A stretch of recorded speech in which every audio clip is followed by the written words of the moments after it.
Hollywood TV.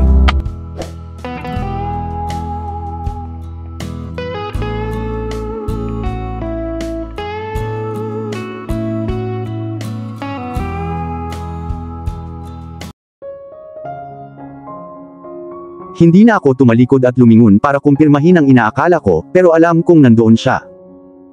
Nakakagulat, ang pag-iisip ay nagpapakaba sa akin sa hindi malamang dahilan. Ang mga butterflies ay nag-flutter sa aking tiyan, ang aking mga kamay ay nanlamig sa ilalim ng mga gwantes, at ang aking puso ay gumawa ng isang somersault sa loob ng aking dibdib. I told myself to focus and enjoy the dance pero hindi ko magawa. Masyado akong na-distract kaya may nalampasan akong step kundi si Calex ay lumapit sa akin at tinulungan akong mabawi ang aking poise. Walang sinabi si Calex at wala rin siyang sinabi tungkol sa kawalan ko ng focus. Malumanay niyang sinabi, sa pag-aakalang ang dami ng bisitang nagdudugtong sa loob ng kwarto ang dahilan kung bakit ako nalilito. Ang musika ay natapos, na nagpapahiwatig na ang kanyang turn ay natapos na. Hinalikan ni Calex ang pisngi ko, "Happy birthday ate," bulong niya. Lumawak ang kanyang mga labi sa isang nahihiyang ngiti. "Salamat," sagot ko at binigyan siya ng isang ngiti. "Please enjoy the party," sinabi niya sa akin. "You should enjoy it too," paalala ko sa kanya, marahang tinatapik ang ulo niya na parang little boy. "Don't just hide in the corner," napangiti siya sa huling sinabi. "I will," saad niya at tumabi. Humakbang si Blythe sa lugar na binakante ni Calex. "Can I have this dance, my lovely sister?" Iniluhod niya ang kanyang mga tuhod, ginagaya ang isang matikas na prinsipe at matikas na hinawakan ang kanyang kamay sa akin. Of course, I wouldn't be able to say no. Sagot ko sabay hawak sa kamay niya. Isang hagikgik ang kumawala sa aking mga labi nang ihatid niya ako sa gitna ng silid habang sinusundan ng tingin ng lahat ang aming galaw. Nilagay niya ang kamay niya sa bewang ko habang ang mga kamay ko ay dumausda sa balikat niya. "Gabrielle would be so proud of you now. You looked ethereal, like a goddess down straight from Mount Olympus," sabi ni Blythe sa boses na puno ng pagpapahalaga. Isang alon ng biglaang kalungkutan ang bumalot sa akin. "Yes he would be," sagot ko sabay kagat sa luha. "Mismo na siya diba?" sabi ng kapatid ko. Hindi ito tanong kundi isang pahayag. "Of course I do," mahinang bulong ko. Walang araw sa buhay ko na hindi ko siya inisip. Nilunok ko ang bukol sa aking lalamunan at pilit na sumilay ang ngiti sa aking mga labi. Ibibigay ko lahat ng meron ako para lang mapunta siya dito ngayong gabi. Niyakap ako ng mahigpit ni Blythe, na nagbibigay sa akin ng lakas at aliw na kailangan ko. Ipinatong ko ang ulo ko sa balikat niya. Hinaplos ng kamay niya ang likod ko bilang pag-asa. "Don't worry, makakasama mo na si Gabrielle." Masyado akong na-absorb sa mga iniisip ko kaya hindi ko na maintindihan ang tunay niyang kahulugan. Kinagat ko ang ibabang labi ko at pinilit na huwag umiyak. Ayokong maluha habang pinagmamasdan ako ng 100 bisita sa ilalim ng spotlight. Sa sandaling umiyak ako sa sakit, ito ay nasa loob ng pagkapribado ng aking silid kung saan walang makakarinig o makakakita sa aking mga luha, maliban sa katahimikan. "Everything will fall perfectly into place, Ate Beatrix. Kung ano man ang hiling mo, magiging sayo na ang lahat," paniniguro sa akin ni Blythe. Niyakap niya ako sa huling pagkakataon, hinalikan ako sa pisngi at ibinulong ang mga katagang. Happy birthday," bago niya ako binitawan at umatras para sumama sa karamihan. Naiwan akong mag-isa sa gitna ng kwarto. Nalilito. Tumigil ang orkestra at binalot ng kabuuang katahimikan ang silid. At pagkatapos ay sa gitna ng aking panloob na pag-iisip, ang taong misteryosong sumasakop sa aking mga iniisip ay lumitaw mula sa karamihan. Naglakad siya ng may kakisigan ng isang hari at tila pagmamayari niya ang karamihan habang naglalakad siya. Bumigat ang aking hininga nang mapagtantong humakbang siya papunta sa direksyon ko. Umabot sa tenga ko ang malakas na tibok ng puso ko. Nagulat pa ako na hindi ito narinig ng karamihan. Nang makalapit na siya sa akin ay huminto siya. Ang matamis na musky na amoy ng pabango ay tumagos sa aking mga butas ng ilong, na nag-trigger ng pag-agos ng mga butterflies sa aking tiyan. Gosh, ang bango niya ay tulad ng kay Gabrielle. Ang pag-iisip ay nagpasakit sa aking puso. Ang laki ng pagkakahawig niya ay lalo kong namiss ang asawa ko. Pinunasan ko ang mga luha at nilunok ang bukol sa aking lalamunan. Ang hirap hindi umiyak ng lahat ng tungkol sa lalaki ay naalala ko si Gabrielle. Lumapit siya ng isang hakbang hanggang sa isang ruler na lang ang distansya sa pagitan namin. Inalok niya ang kamay niya sa akin. Sinilip ko ang mukha niya ngunit ang maskarang suot niya ay ganap na itinago ang kanyang mga katangian, na hindi ko alam kung ano ang hitsura niya sa ilalim. Dumapo ang mga mata ko sa kamay niya. Mahaba at maganda ang mga daliri niya at sobrang naalala ko si Gabriel. Maging ang matayog niyang tangkad, malapad niyang balikat, at kung paano niya dinala ang sarili ng may dignidad ay nagpaalala sa akin kay Gabriel. Ngunit ang lalaking ito ay hindi posibleng maging asawa ko. Nasa ospital pa rin si Gabriel. Walang malay. Nadurog ang puso ko sa kaisipan. Pumikit pabalik sa mga luhang nagtatangkang bumagsak sa aking mga pisngi, inabot ko ang kanyang kamay habang isinantabi ko ang lahat ng aking mga inhibitions. Hindi masakit ang isang sayaw, sabi ko sa sarili ko. Halos agad-agad, sa sandaling dumampi ang init ng kanyang kamay sa akin, bumigat ang aking pulso. Isang mahinang hinga ang kumawala sa aking mga labi, kahit na ang pakiramdam ng kanyang kamay sa akin ay parang pamilyar sa akin. Imposibleng makipagsayaw sa kanya at hindi isipin ang lalaking mahal ko. Humigpit ang pagkakahawak niya sa kamay ko at saglit na pumikit ako para sarap na sarap ang sensasyong nalikha ng aming mga kamay. Itinaas niya ang isa niyang kamay sa ere. As if on cue, umakyat sa stage ang isang babaeng nakabihis na may hawak na mikropono. Pagkatapos ay bumukas ang kurtina sa tabi ng entablado, tumambad ang isang malaking screen.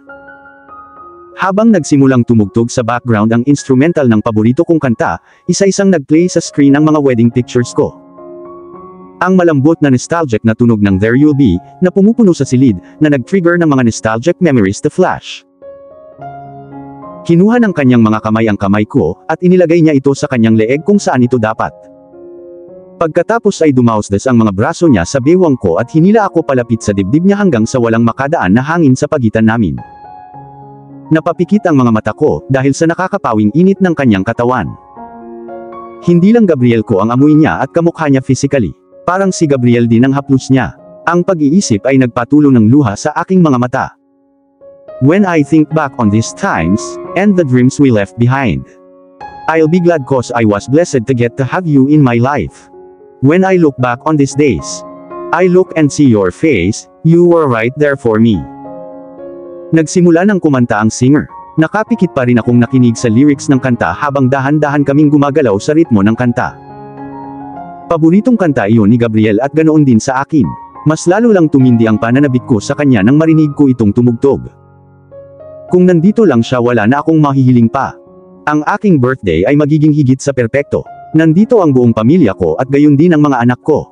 Ano pa ang mahihiling ko? Magiging kaakit-akit ang gabing ito at ang saya na mararamdaman ko ay hindi masasabi. Ang lyrics ay tumama sa puso ko, kaya sobrang emosyonal. Ang mga emosyong pilit kong pinipigilan ay kumawala at isang luha ang bumagsak mula sa aking mga mata, pagkatapos ay isa pa, at isa pa hanggang sa ako ay tahimik na umiiyak. Ang maskarang isinuot ko ay napatunayang isang kapaki-pakinabang na pagbabalat kayo upang itago ang aking mga luha. Akala ko matapang ako para itago ang isang malungkot na bahagi ng aking sarili ngayong gabi, ngunit nagkamali ako. It took a single song and a mysterious man to push me into tears. Humigpit ang hawak ng lalaki sa aking baywang bilang tugon na parabang naramdaman niya ang aking inner battle. Hinila niya ako palapit sa init ng kanyang katawan, binigay sa akin ang lahat ng ginhawang maibibigay niya. Hinayaan kong bumaba ang ulo ko sa dibdib niya. Ang musky na pabango niya ay pumupuno sa aking ilong, na tumutulong sa gulo sa loob ko na medyo huminahon. Nakadikit ang tenga ko sa dibdib niya at dinig na dinig ko ang pabagubagong pintig ng puso niya. Kinabahan ba siya? Bakit magiging siya? Tanong ko sa sarili ko na kapareho ng kalagayan ng puso ko. Nagpatuloy ang kanta at nagpatuloy kami sa pagsasayaw. 100 pares ng mga mata ang nakatingin sa amin ngunit pakiramdam ko ay kami lang mag-isa sa loob ng bulwagan. Wala akong ibang marinig maliban sa kanta, at wala akong ibang makita maliban sa kanya. Parang huminto ang universe at tumigil ang pag-ikot ng mundo. Ang tanging bagay na tila mahalaga ay ang sayaw. Dahan-dahang pumunta ang mga daliri niya sa buhok ko. Pagkatapos ay hinaplos niya ang maskarang nakatakip sa mukha ko. Matangkad siya, at tumingala ako sa kanya para makita ko ang mukha niya at malaman kung ano ang nararamdaman niya, pero ang maskarang suot niya ay lubos na itinago ang kanyang ekspresyon. Mas lalong lumalim ang misteryong bumabalot sa kanya, pero mas lalo lang lumalim ang curiosity ko na makilala siya.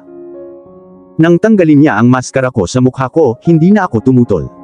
Sa halip, hinahayaan ko siyang hubarin iyon na parabang inilalantad ko ang aking kaluluwa sa kanya. Marahang pinunasan ng mga daliri niya ang mga luha sa pisngi ko hanggang sa tuluyan na itong matuyo. Sobrang lambing niya kaya gustong umiyak ng puso ko. Natapos ang huling bahagi ng kanta, ngunit patuloy na tumugtog ang instrumental sa background, kaya mas naging emosyonal ang eksena kaysa dati. Happy birthday, Monica. Bumulong siya. Napaawang ang labi ko sa gulat. Ang mga tadhana ba ay naglalaro ng isang praktikal na biro sa akin? Bakit parang kamukha niya ang asawa ko? Ibinuka ko ang aking bibig para magsalita ngunit walang salitang lumabas sa aking mga labi. Sa halip, isang mainit na agos ng luha ang malayang dumaloy sa aking pisngi. Hinaplos niya ng mga daliri niya ang luha ng pisngi ko. Stop crying my love, I'm here. Ang mga salita ay binigkas ng mahina, tulad ng banayad na hangin na humahampas sa aking puso. Ngunit sa halip na pigilin ang pag-iyak ay mas lalong bumuhos ang aking mga luha nang tumama sa akin ang realisasyon. Hinubad niya ang maskara niya, tumambad sa akin ang gwapo niyang mukha. Gabriel, isang hikbi ang lumabas sa labi ko. Nanlalabo ang paningin ko sa dami ng luhang pumapatak. Itinaas ko ang kamay ko para abutin ang mukha niya para tumigil sa kalagitnaan. Totoo ka ba? Kumawala lang ang tanong sa labi ko. Nanginginig na bumagsak ang kamay ko sa tagiliran ko. Hinayaan niyang mahulog ang maskara sa sahig. Kinuha ng mga kamay niya ang kamay ko at dinala iyon sa mukha niya para maramdaman ang init ng pisngi niya. Nandito ako ngayon, hinding-hindi na kita iiwan ulit love, bumulong siya, basang-basa ang mga mata sa hindi tumutulo na luha. Nang hilahin niya ako sa kanyang mga bisig, natunaw ang lahat, pati na ang aking mga pagdududa. Nakakapit ang kamay ko sa leeg niya at ang mga braso niya ay nakapalibot sa bewang ko. Niyakap ako ni Gabriel, hindi ako makapaniwala, natupad ang hinihiling ko, wala na akong mahihiling pa, lahat ng kailangan ko ay nasa harapan ko na. I missed you my love. Bulong ni Gabriel malapit sa tenga ko, hinihimas ng mga daliri niya ang gulugod ko pataas at pababa. Walang araw pagkatapos kong magising sa koma na hindi kita naisip. Halos mabaliw ako sa paghihintay sa araw na muli kitang makita. Mariin kong ipinikit ang aking mga mata hanggang sa isang bituin ang bumungad sa aking mga mata. Kung panaginip man ito, ayoko nang magising at ma-realize na wala na siya. Sobrang tagal na naming hiwalay at madudurog ako sa loob kong matutuklasan kung isa pala siyang ilusyon na nilikha ng isip ko para makayanin ang kalungkutan. Akala ko mababaliw din ako kapag dinala ka sa Amerika para sa operasyon mo. I was so afraid that I would never see you again. Ang mga salita ay lumabas sa aking mga labi habang ang mga alaala ng nakamamatay na gabing iyon ay nagbabalik sa aking isipan. Bumalik ang takot, pagkabalisa, at kalungkutan, na nagpapaalala sa akin ng mga gabing walang tulog na iniisip ko kung makakasama ko pa ba siya. Love, malambing niyang sambit, itinaas ang baba ko para makatingin ako ng malalim sa mga mata niya. It's over now, let bygones be bygones. I'm here. I will never leave you again. Never. I love you, Monica. I never loved anyone the way I love you. I will continue to love you until our hair turns gray and until we can't walk anymore. Ang kanyang mga daliri ay dumampi sa aking pisngi, dahan-dahan at malambing. Ang malambot na haplos sa aking balat ay nagpakabog ng aking puso sa mga emosyon. Matapos hilahin ang isang kahon sa loob ng bulsa ng kanyang tuxedo, hinila niya ang isang singsing sa loob. Lumuhod sa harapan ko at ibinulong ang mga katagang, "Will you marry me again?" Hindi ako makapaniwala dahil hindi ako makapagsalita. Para sa mas matagal kaysa sa nilalayon, tumayo ako roon na nakabuka ang aking bibig at nakabuka ang aking mga mata. Inaasahan ko ang ilang magagandang bagay na mangyayari ngayong gabi, ngunit ang unexpected marriage proposal na ito ay wala sa listahan. Nangilad ang mga luha sa mata ko. Napakaganda ng sandaling iyon, kaya medyo natagalan ako bago sumagot. Nilinis ko ang aking lalamunan. Sinalubong ng aking mga mata ang kanyang napakagandang asul na mga mata at sumagot ako. Yes, I will marry you. Pinunasan ko ang mga luha sa pisngi ko gamit ang likod ng mga palad ko at inilahad ang kamay ko sa kanya. Isinuot niya ang singsing sa aking ring finger, akmang-akmang ito na parang guwantes na maayos. Ang diamond solitaire ay kumikinang ng maganda laban sa napakagandang liwanag ng chandelier. Tumayo kaagad si Gabriel pagkatapos niyang isuot ang singsing sa daliri ko, at ibinalot ako sa kanyang mga braso, ang kanyang mukha ay nakabaon sa korona ng aking ulo. Nakapulupot ang mga braso ko sa bewang niya at nakasandal ang ulo ko sa matitigas na kalamnan ng dibdib niya. Ang pagyakap sa kanya ng ganito ay parang langit para sa akin. Inangat ko ang ulo ko sa kanya, nagtama ang aming mga tingin, pumalit ang gutom at pananabik sa isa't isa. Bumaba ang labi niya sa labi ko, halos tumagal ng walang hanggan bago dumampi ang init ng labi niya sa labi ko. Ang halik ay malambot at mabagal, natutunaw ang aking mga tuhod sa gel-o. Napapikit ang mga mata ko nang kusang kumapit ang mga kamay ko sa leeg niya bilang suporta. Humigpit ang mga braso niya sa bewang ko, hinila ako palapit sa matitigas na kalamnan ng katawan niya. Kahit hangin ay hindi makadaan sa pagitan namin sa sobrang lapit niya sa akin. Saglit na halik lang ang mahalaga. Nawala ang mga tao, ang mga ingay ay natunaw sa malayo at lahat ng iba ay tumigil na umiral. Gumalaw ang mga labi niya sa labi ko na hinihikayat akong tumugon, at sa kabila ng aking pagkamahiyain ay hinalikan ko rin siya ng may parehong pananabik. Nagtagal ang halikan hanggang pareho kaming hingal. Kung hindi dahil sa ingay ng cheers at malakas na palakpakan, mas magtatagal ang halik. Napaungol si Gabriel nang pakawalan niya ang labi ko. I missed you love and I can't get enough of the kiss, but we still have guests to entertain. Let's save it for later. Bulong niya at kinindatan ako. Isang pamumula ang gumapang sa aking pisngi bilang tugon. He placed his arms protectively around my waist at inakay ako sa harap ng stage kung saan naghihintay ang buong pamilya ko.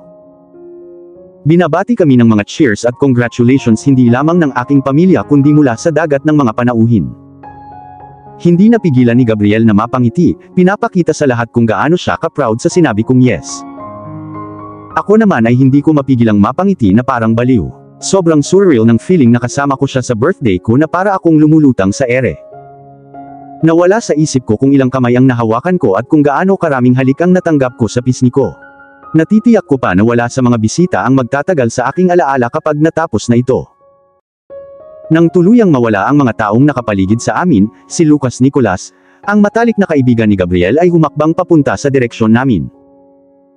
Nakasuot siya ng black suit and tie na maganda sa paningin niya. Isang grupo ng mga babae sa bawat sulok ang nakatingin sa kanya. Tinanggal na niya ang maskara niya at nasa kamay niya na ito ngayon.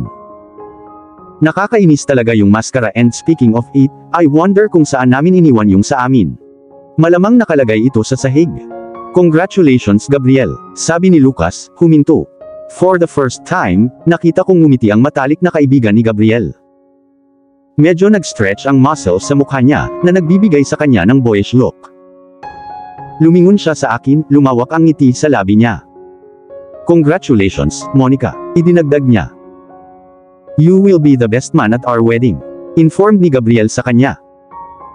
I gladly accept the privilege, sagot ni Lucas. So kailan ang wedding? I need to prepare the gift in advance. Well, as soon as possible bago pa magbago ang isip ni Monica. Sabi ni Gabriel at tumawa si Lucas. Hindi ko maiwasang mapangiti sa nakakaloko niyang biro. Parang maglalakas loob akong magbago ng isip, sabi ng isang bahagi ng ulo ko. At dito na po, nagtatapos ang part 69 ng ating kwento. Sabay-sabay po nating abangan ang susunod na kabanata. Maraming salamat po. God bless and stay safe.